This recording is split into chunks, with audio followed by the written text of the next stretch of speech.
Merhaba, bugün blockchain'in yeni internet olup olmadığıyla alakalı CTO'muz Tuna Orbay ile ufak bir sohbet gerçekleştireceğiz. Hoş geldiniz. Hoş bulduk. Şimdi şöyle, internetin aslında en başından beri içindesiniz. Belki hemen adapte olamadınız ama daha sonra da tuttuğunuzu bırakmadınız. Evet. Şu anda da blockchain'in yeni internet olduğuyla alakalı bir takım istesem varsayımlar dönüyor. Siz bu konu hakkında ne düşünüyorsunuz? Yani evet, ben de okuyorum bunları. Web 4.0 deniyor şu anda. Hani Web 2.0'ı yakaladım. 3.0'ın ne olduğunu hatırlamıyorum. 4.0 hani böyle bir şeylerin arkasına rakam koymak güzel, bayılıyoruz zaten buna. Ama yeni internet mi onu bilemem. Ama onun üzerinde bir katman, onun üstünde çalışan bir şey. Hiçbirimiz daha ne olduğunu bilmiyoruz şu anda. Tam farkına varmış değiliz. Ben şeye benzetiyorum açıkçası.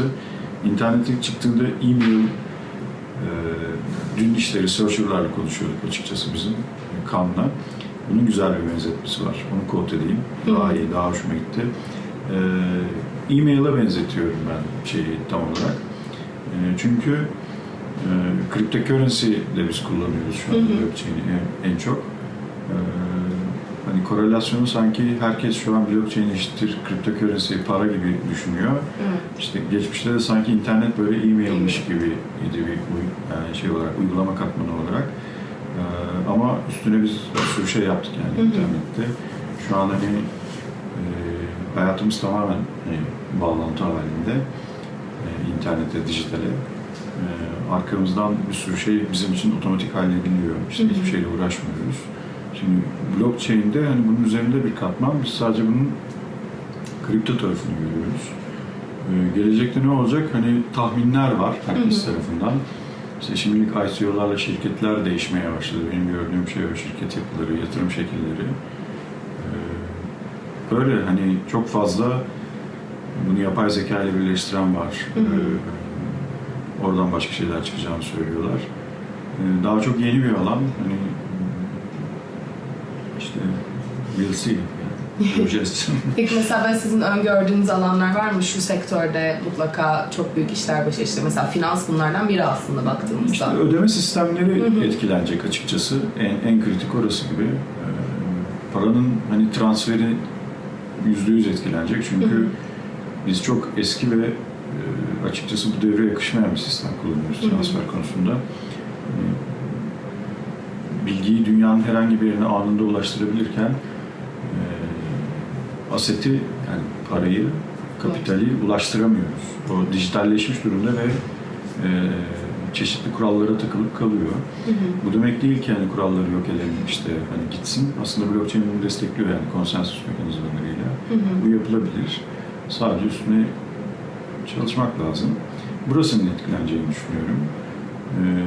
Haliyle İşte güveni desentralize ettiği için yani tamamen sisteme dağıttığı için güven belki yeniden tanımlanacak.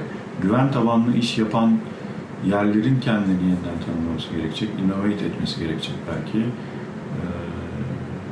Edemezlerse hani işte ısrar eden birisi onun yerine alacak.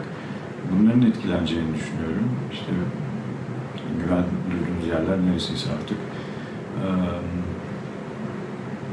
İşte bu şeyi düşünürken hani son zamanlarda aklıma takılan şey o.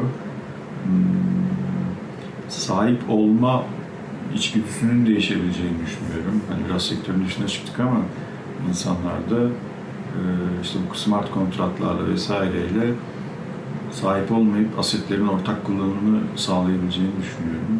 Aslında bir paylaşım yaratabileceğini. Daha fazla yaratabilecek yani. Şu an mesela Uber'le biz hani ulaşım yapıyoruz. Taksinin yerini almaya başladı. Ama hani neden hani bir arabayı birden fazla insan farklı zamanda ya da farklı şekillerde kullanmasın? Ya da ben bir arabanın sahibi olmak zorunda mıyım? İşte başkalarıyla birlikte ortaklaşa bunu kullanabilir miyim? Koca bir evin her yerini kullanmak zorunda mıyım? Başkalarıyla birlikte kullanabilir miyim? Koca bir ofisin sahibi olmak zorunda mıyım? Şirket yapıları değişecek, şirketler değişecek. Yatırımcıların bakış açısı zaten raporlarda da görüyoruz. Değişmek zorunda kalacak. Yeniden tanımlanacak. Belki herkes yatırımcı olacak. Temelde finans gibi görülse de şu an göremediğimiz başka sektörlerin de değişeceğini düşünüyorum.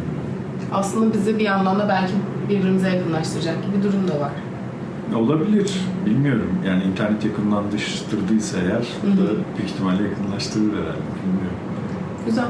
Peki bu blockchain'in büyük çıkışı sizce ne zaman olacak? Böyle öngördüğünüz bir şey var mı? Ne zaman gerçekten günlük hayatınızın bir parçası olacak internet gibi? Açıkçası bilmiyorum. Yani sadece tahmin edebiliyorum. Şöyle, internetin 90'ların başı, işte 92'ler galiba yanlış hatırlamıyorsam. Yani şeyde tabii hani Amerika'da daha eski ama işte bütün dünyada belki çok yoğun olarak kullanılması 2000'lerin ortası, 10-15 yıl. İşte Moore kanunu doğruysa eğer, işte blockchain'de işte bayağıdır var aslında, 5-6 yıldır. Yarıya düşse, hadi 8 sene desek, belki birkaç yıl içerisinde işte 5-6'sını harcadık. Yani bugün 2018, hani 2020'de falan belki de şey olabilir. Herkes tarafından kullanılan sistemlerin, daha anlaşılır şeylerin, uygulamaların olduğu bir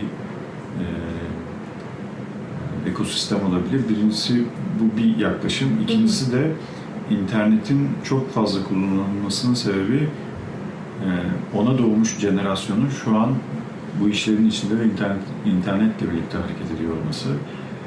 Şimdiki jenerasyon da işte üniversitede, lisede okuyanlar, hadi blockchain, kriptokörünsilerle blockchain'e tanıştı desek, yavaş yavaş işte onlar okuldan mezun olduklarında belki 4-5 sene içerisinde daha kullanılan yani bir blockchain platformları şeyi göreceğiz gibi silsilesi 2 ila 5 yıl diyebilirim herhalde böyle düşününce. O zaman bayağı yakın aslında bak. Yakın olduğunu düşünüyorum çünkü çok hızlı ilerliyor. Hani artık yakalamak teknolojiye mümkün değil. Yani şöyle düşünün, AI dediğiniz şey geçen senenin konusu. Şu an kimse konuşmuyor. İşte Big Data dediğiniz şey birkaç sene öncesinin konusu. Yine kimse konuşmuyor. İşte böyle biz eskitip duruyoruz yani bunları. Hala tabii yapılacak çok şey var o alanlarda da. Ama hayatımıza girmeye başladı işte. Akıllı telefonların içerisinde bile var. Siri'de vesaire. Öyle. Çok hızlı olacağını düşünüyorum. O zaman geleceğin bayağı başındayız ve bayağı güzel günler bizi bekliyor. Evet. Bilmiyorum güzel ama bir şeyler bekliyor. Eğlenceli daha olacak. değişik günler bizi bekliyor. Evet. Tamam, peki çok teşekkür Ben teşekkür ederim. ederim. Çok güzeldi. Çok sağ olun. Görüşürüz.